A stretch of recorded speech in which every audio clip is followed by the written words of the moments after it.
Hello guys, welcome to my channel. Myself Ganesh. Today we are talking about some Linux interview questions. So how you can crack this Linux administrator interview. So what the questions the interviewer are asking to you while you are giving for this interview, and what you need to focus. So, and before the interview, what you need to study about this Linux administrator, right? So basically, they are going to start. There are multiple questions they are asking to you, and the question is like there is some user management related questions. So first, they are asking what is your day-to-day activity. So the day-to-day activity you need to specify, like I am working on multiple Linux platform. There are some multiple Linux machines we are use. So around 3000 servers we are managing. For ticketing tool we are using some remedy tool or some snow tool we are using. So that tool specifies some specific SLA. There are some specific ticket SRR uh, coming from this service desk. So there is one service desk is handling all these tickets and they are assigning to their particular queue. So whatever the assignee ticket is available in my queue, first I need to check to using this ticketing tool. Suppose you are using your ticketing tool like BMC Remedy. So that BMC Remedy tool, what is the version you are using of your BMC Remedy tool? So first you need to check that BMC Remedy tool version before going for this interview, and then first you need to check what are the INCs assigned to you from the service desk, and that INC are assigned from directly from this alert. So these are some alerts based and some are user based requested are coming directly to your bucket. So that requests are coming directly. So this alert is generated from this HVOM tool. So that is the HVOM tool we are using for this alert to generate this alert for the specific users, whatever the users we have mentioned in this HPOM tool. So that tool will automatically generate. If suppose your file system related issues or any particular user management related issue, FTP related issue, so that setting will configure under your HPOM tool, and that HPOM tool will automatically, because we have already said that threshold value, and that HPOM tool you are not managing because you are from this you are from this Unix team. You are only managing, or you can say you are just operating your Linux machines which are in your control, right? So that HPUM tool managing another team, that is monitoring team you can say. So that monitoring team will monitor, means whatever the parameters they have set for your servers, for your file system or whatever. So related these INCs are coming to your bucket, okay? And so there are some priorities are assigned for your INCs, like high priority, medium priority, low priority. So this type of priority you will get. So first you need to check about the whatever the higher priority, like P2 we have mentioned. If suppose there is any P1 incident is coming, so what action you need to perform. So interviewer always ask you, if suppose there is any P1 ticket will come, so what action you need to perform. So at that time you need to tell them, like whenever we get these P1 tickets you through the service desk. So first we intimate our TL, whatever the TL is available or it is not available, then you need to inform over this call. So once you inform, you need to inform again to your management team and your on-site team. Whatever the on-site team is available on call, so you can directly call them, like P1 SR is get in our queue, so we need your assistance, right? So for P1 tickets, in many of this company they are creating one bridge, okay, in bridge call. So that is our bridge call. So it is initiated by your change management or incident management or service desk. So there are different method in different organizations, so you can tell like that. So whatever the process you are using, if suppose this call is generated for breach call is generated by your incident management, then you need to engage your Unix team. First you need to join directly, and then you need to add your manager, whatever the manager is available, or or your TL. So that call needs to be from service desk. First they will initiate, and whatever the team needs to be involved. So if suppose if any storage team is required, backup team is required, so depend on your issue. If suppose there is an issue like application is not working on any particular server, so that time you need to think that particular application is on which file system it is using. If suppose there is some file systems are used, and that file systems are using some learns from the storage team, right, and that storage is having some issue, so at that time you need to intimate service desk team as there is some issue with the storage. So first you need to involve the storage team, then service desk will involve that particular team. Whatever the support is required from the storage team, they will provide us. So like that, this bridge call is created. Okay, and once this P1 ticket is done, whatever the application and your database suppose down, so once it get up, whatever the resolutions we have provided from our end or from a respective team, you can say, so that particular things you need to update. There is some document you need to follow. So in your organizations there are some documents are available, like um,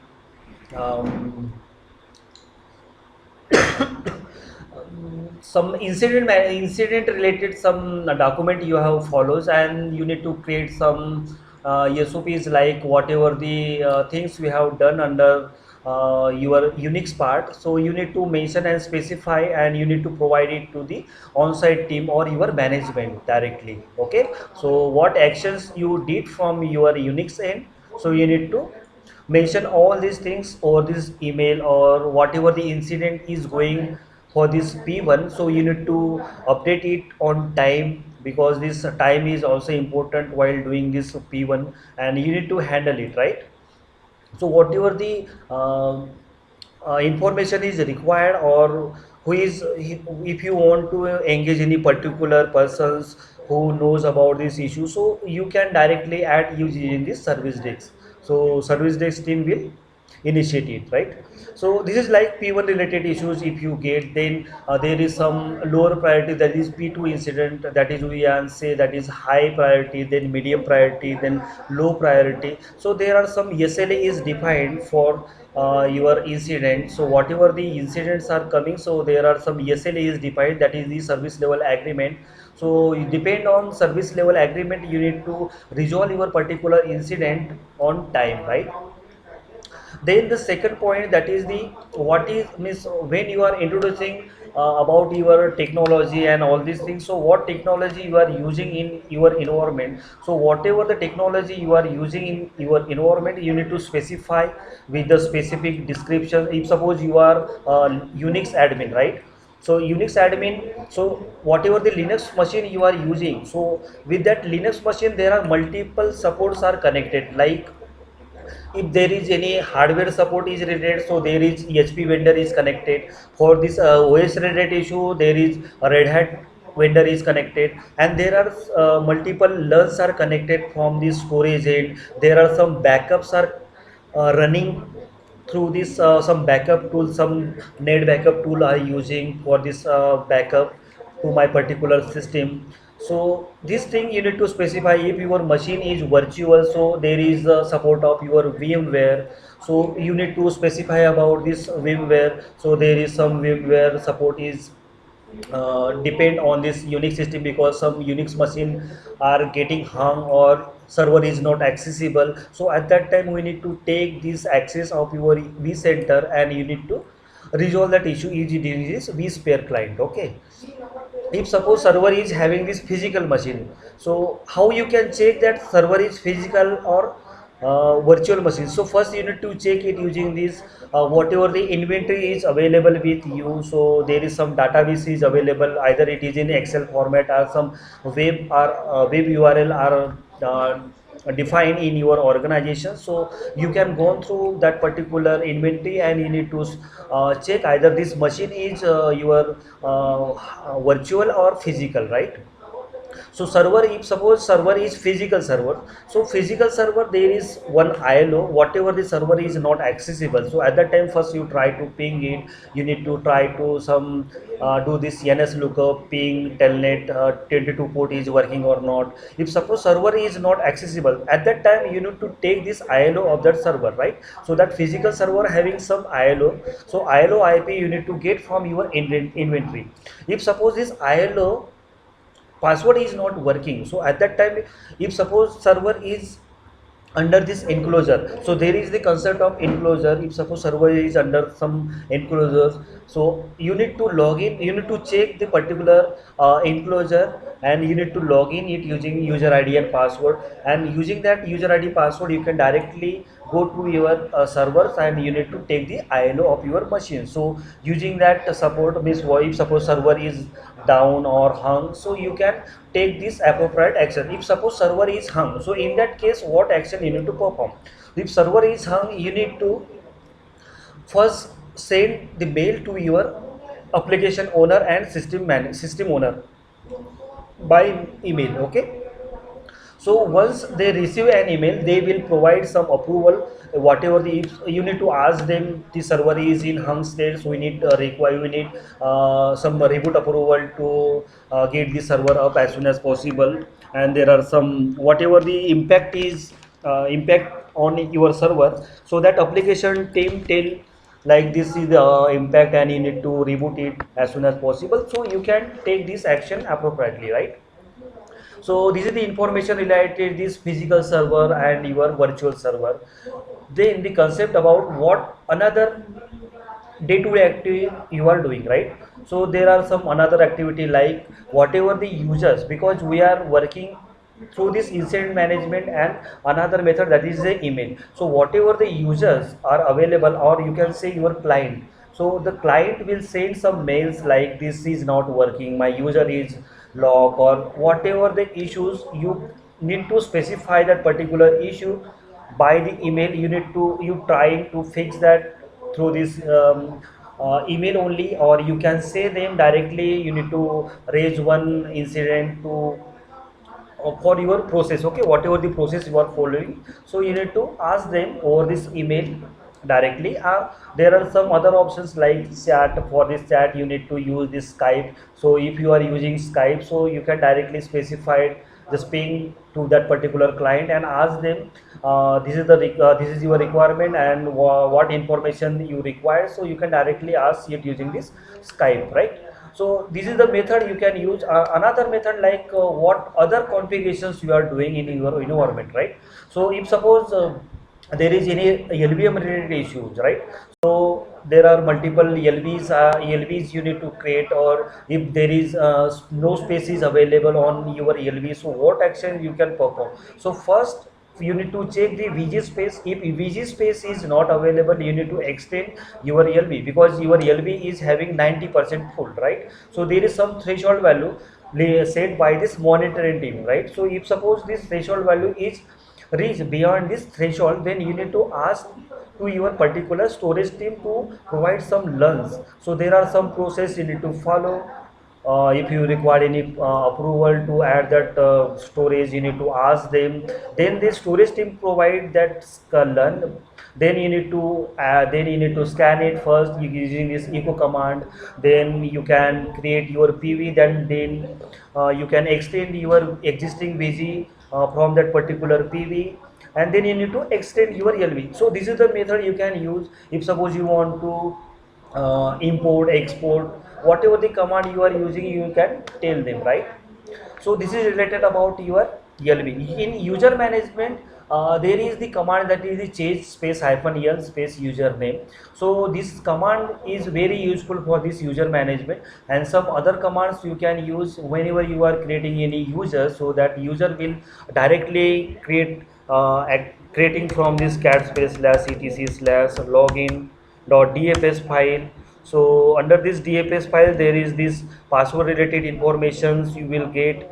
Now whatever the UMAS, someone is asked related about this UMAS, so you need to specify about this UMAS. So UMask is specified under this file. This is the file name. There is the another file that is slash it is slash user add. Okay, this is my Red Hat 8, so that's why it is not available. So there is another file slash etc slash user add slash default file. So under that there is the home directory, default home directory. When you are creating any particular user, so that home directory is available. If suppose the interviewer asks if you want to, if I want to change in future to create my particular user in another home directory, then you need to specify under this cat space slash it is slash user add slash default. So this is the file is available inside this Red Hat 6 and Red Hat 7. So you can cross check this file is available or not. And under this file all these parameters, what is the bash is used for that particular user, so all information is stored under this file, right?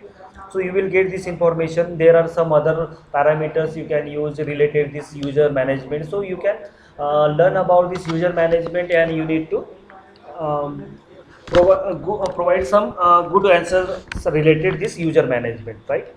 Now this another questions like this, there are some NFS servers, right? So basically NFS servers is doing whatever the directory or file system you are creating in your NFS server, so that NFS server will share your directory or file system to the another client machine. There are two types of NFS, that is hard mount and soft mount. So in hard mount always we are mounting using this hard mount, because whenever your NFS server is hung or something went wrong with my NFS server, so that client machine will waiting to get initialize that NFS server. So once this NFS server is initialized, so on the same time this server will access that particular NFS directory or your file system, so there is no data loss will occur. There are some settings you need to use while configuring your NFS server. So you can tell about this NFS how you can use, so you know very well, but just I am trying to tell you like how we can give our best in your interview, whatever the interview you are giving on this Linux admin.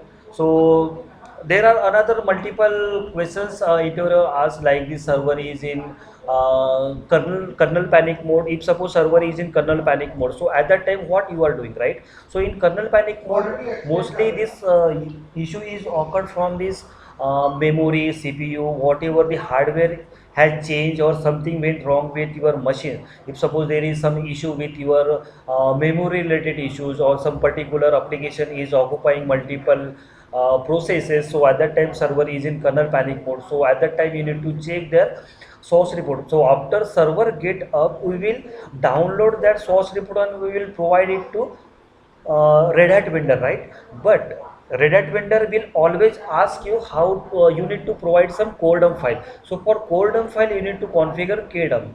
Kdump is the utility whenever your server is in kernel panic mode or it is rebooted somehow. So that exact point, what is the issue before this server reboot? Either it is from this server any particular service is killed, or that particular process is occupying more memory. So and if suppose there is any memory hardware related issue, so it is directly specified under this core dump file. So you need to provide that core dump file, but it's required this kdump is configured on your system, right? So you need to tell to interviewer same thing. So whatever the server is hung or the issue is occurred on my Linux machine, so we are providing some core dump files, right? Core dump files and source report, these are the two options. So this core dump and this source report related lab I have already covered under my playlist, you can check it. There is some another issues like there are some var slash log slash sa slash in slash under the sa file there are some log files are generated on daily basis. So there are, we can say that is sar file, right? So sar file the daily generating and it's occupying the space under slash var, and the slash var is, if suppose it is full all the day, right? If suppose it is reaching 80%, 90%, so what action need to be performed? So there is the another option, that is the log rotate. So this log rotate I have explained in my video, so you can check that playlist So under that playlist you will get this information about this log rotate. So you need to specify this log rotate concept to your interior. Then another concept, that is this multipath. Multipath always asking whatever the interior is available. So anyone, if suppose there are three interiors, anyone will ask you this related this multipath. So in multipath actually there is some database is configured on your multipath. So multipath is the concept whatever the storage are provided from this storage end. Okay, so that is nothing but our learn. Okay, so when you are configuring any particular multipath for any particular db or any particular application, so you need to analyze it. So the learn which are providing from the storage end, there are two paths, right? So there are two hba card is available. So one path is coming from one hba and another path is coming from another hba card, right? So if suppose one path is down, another path is always up and running, so it's like redundancy. So it will provide some redundancy.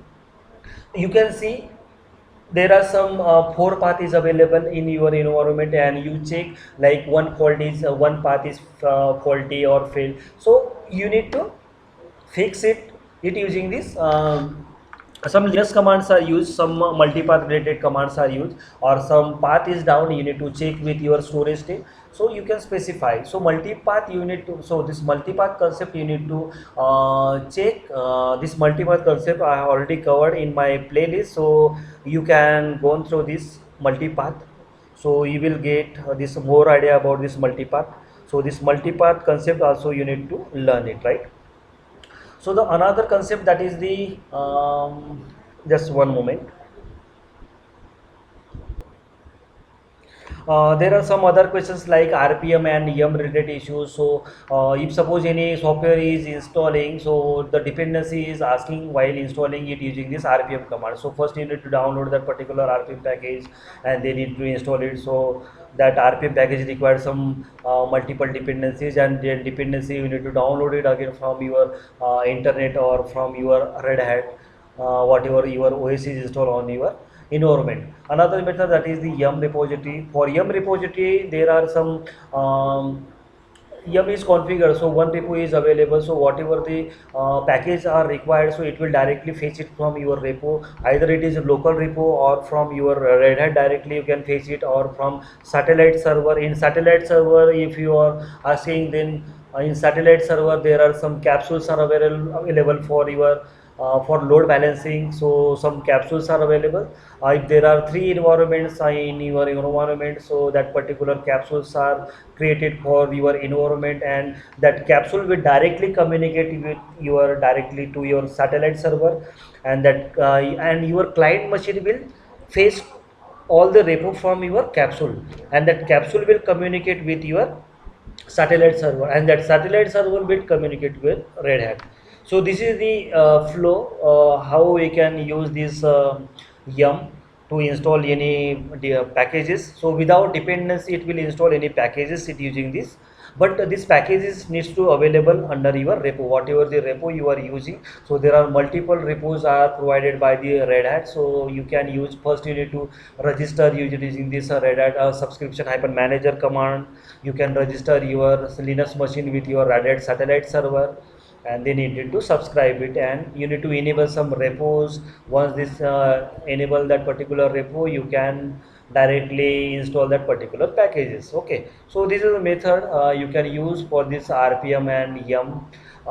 There are some other concept like FTP user, right? So FTP user is basically use some FTP related issues or occurred in your environment. So you need to check either this VS FTPD service is enabled or not. Mostly when you are working on any services like NFS service, mostly we are using, but there are some other services we are using in this RSCE, that is our Red Hat engineering, right?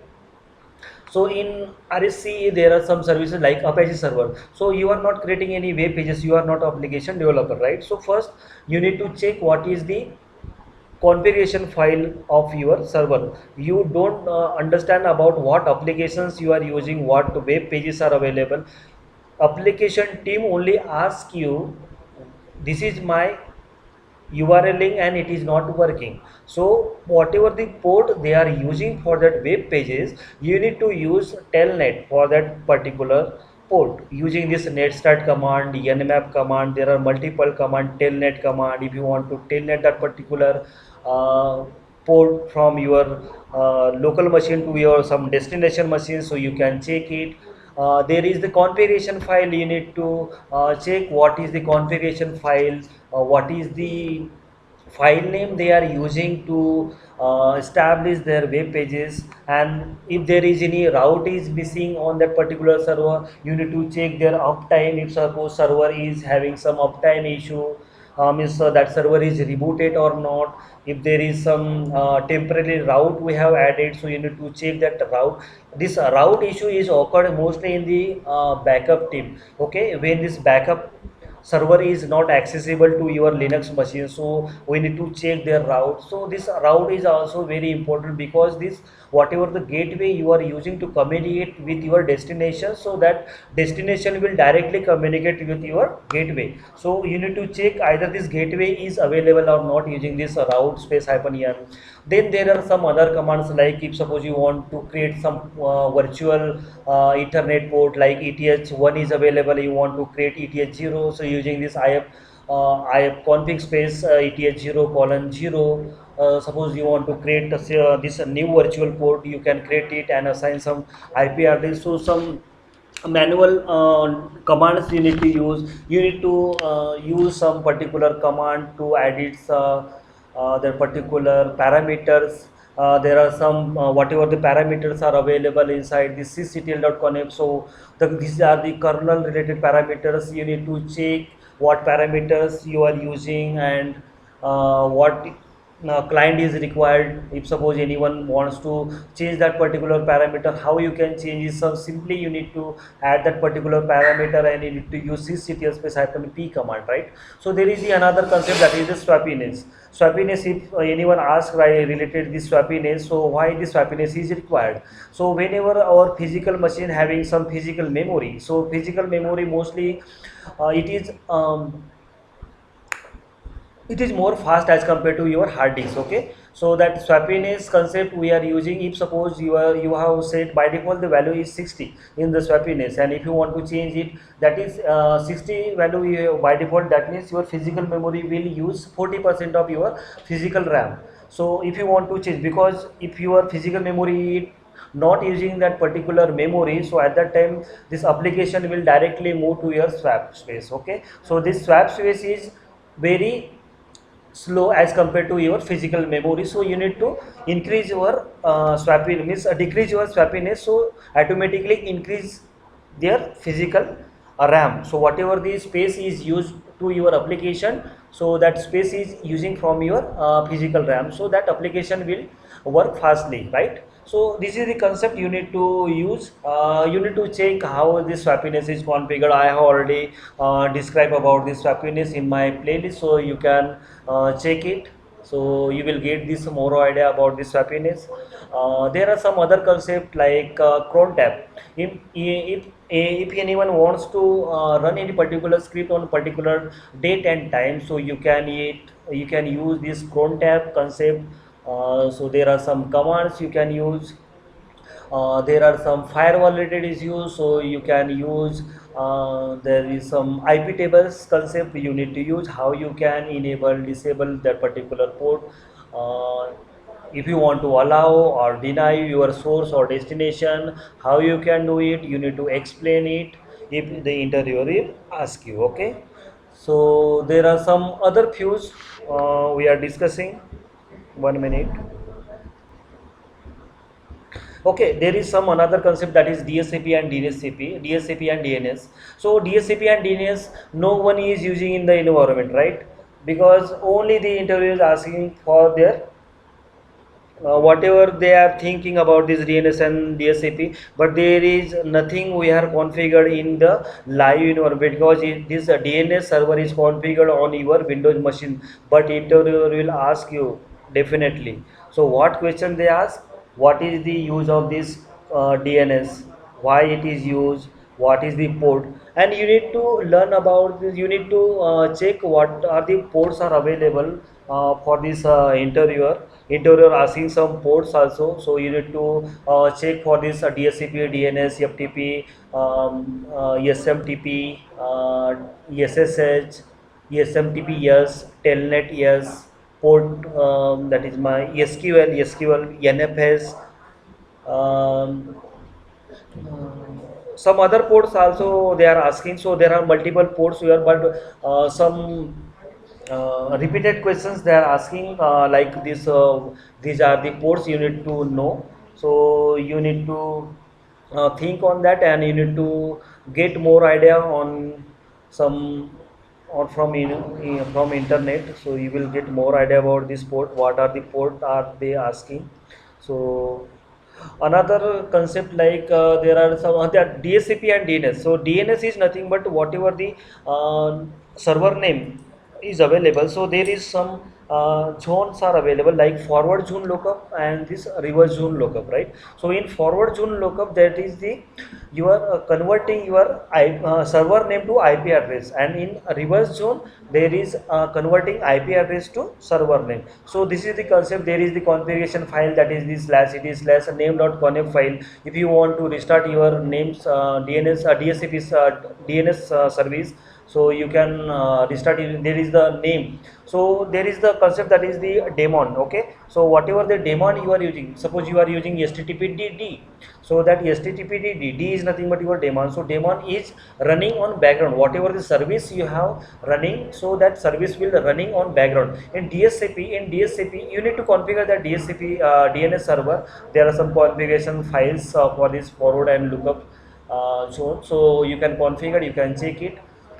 And the another concept, that is the DSCP. In DSCP what we are doing, right? So in DSCP mostly they are asking about, if suppose any particular client machines wants some particular IP address, so how you can assign it. So you need to align their particular MAC address. So you need to get that MAC address of your client machine, and you need to specify under this DSCP server. So you can specify the particular IP address. So you need to specify the particular range or particular IP address to that particular client server. So here you need to bind it. Okay, so in DSCP there is one bind concept with your MAC address of your client machine.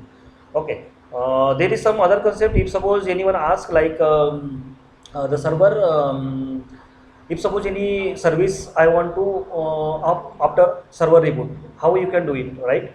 So you can use this chkconfig command is used. So this is my command. Just 1 minute, I need to show it. Chkconfig. Okay, this is the command, you need to check it. So if suppose any service, if you want to run it on particular run level, there are some run levels. They are also asking about this run levels, what are the run levels are available. There are total 7 run levels. You need to learn about this run levels. So I have already explained in my playlist, so you can go through that playlist and you can learn about it. So you will get this more idea how this server is booting process. Server booting process mostly asks this interviewer. So you need to explain about this booting process. You need to learn about this booting process also. There are some other services. There are other servers like Samba servers. If you have any idea about the Samba server, so how you can configure it, some parameter you need to use, and basically it is the sharing your cross server data. Like if you have created any particular data in your Linux machine, and if that data you want to share with your Windows machine, then and vice versa, so you can use it using this Samba server, right? So that NIS server, LDAP server is also used, because this LDAP server are creating some centralized user. So whatever the users are available under this LDAP, so this there are two types of users are created. That is, one is the local user, and one three types, that is FTP users also available. FTP user, LDAP user, and this local user. So you need to learn about this LDAP user, how to configure LDAP server, and how to get that how to log in that particular LDAP user to your Linux machine. If suppose there is any issues occurred on your LDAP server, so what actions you can perform from your Unix end. So you can learn about it. There are some other concepts. If you know about some other technologies, divided your interview in two different parts. If suppose you know about some technology like Veritas or AWS, DevOps, so these are the technology you can learn about, and you will get this more idea. And also your interviewer will ask, if suppose your interview taking 1 hours for your interview, so at that time this interview is divided in four parts. If suppose you know about this Linux, if suppose you have some experience on Solaris server, SP Unix server, or your Red Hat satellite server, AWS, Veritas. So these are the technology mostly we are commonly used in this Linux environment. So you need to learn about that things, and your interview also will divide in more different parts. So it is easy to complete your interview with the interviewer. So whatever the questions they will ask, because in 1 hour, 15 minutes will take the your interview on your Linux, then on Veritas 15 minutes. So like that they will divide, right? So you need to learn more technology, and you need to get more idea, more troubleshooting part you need to go. But for this fresher, you need to learn first this Linux, and then you need to go one by one with the other technology like Veritas. Or Veritas is the old technology, but this is also available in the most of the company are using this Veritas product for this clustering part. So the clustering part you need to know, either it is a Red Hat clustering or you can say your Veritas clustering, whatever the clustering part required in the environment, because you need to know about the concept what is doing this clustering part. Okay, so I have already this part that is clustering VCS, I have already covered under my playlist. So you can check this VCS and VXVM playlist I have already covered in my playlist, so you can go through that and you can learn more about it. Okay, in AWS also you can learn some more things about this AWS, how you can create EC2 of your Linux machine, Windows machines, and some more idea you will get in my playlist. So you can go through that playlist. So there are some more questions also, are some admin related commands they will you need to face like this. If suppose you are editing any particular survey, any particular files like slash it is slash profile, so under that profile if you want to source it, so using the source command you can do it. Second command like update db command, we can update if suppose anything is updated under this system and it is not going to update, then you need to use update db command. There is the telnet, if suppose telnet is not working, then you need to use nv command, nc command. nc command you will get the same output as like to this telnet. Okay, and some more commands you can use for this echo to export your particular proxy. Then you, if you want if client is asking for to export any particular proxy, so you can export it permanently or temporarily using this export space http underscore proxy command. You can export any particular proxy with your user id and password. There is some error is facing like 407, so that error is nothing but your authentication for your proxy server. So you need to specify your proxy. If some server is asking for your proxy, if suppose there is some Red Hat satellite server and it is in private network and there is no required of your proxy, and this 407 is, this error is getting and it's not required any proxy, then you need to remove that particular proxy. This proxy is stored under any particular file slash it is slash cm.conf file, or some other files are there, so you need to check that files and you need to remove it, that particular proxy from your files.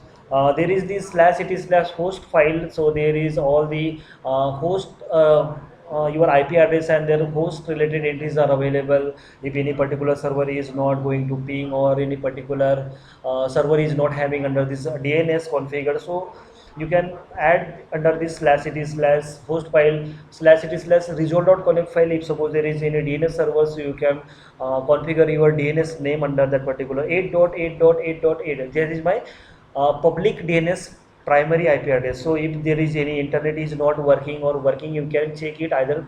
You can check it using this ping command. You can directly check that particular, or another command, that is wget space google wget space google.com. So you can directly face that particular page. If suppose it is working, it will connect it. If it is refuses, it will get some error like 404 error is page is not opening, page is not found, right?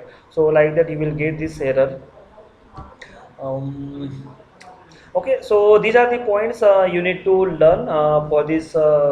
You need to prepare all these points for beginners or the experienced person who is having some experience around 5 6 years. So it will help you. All these things you need to learn, and best of luck, guys. Thank you. Bye bye.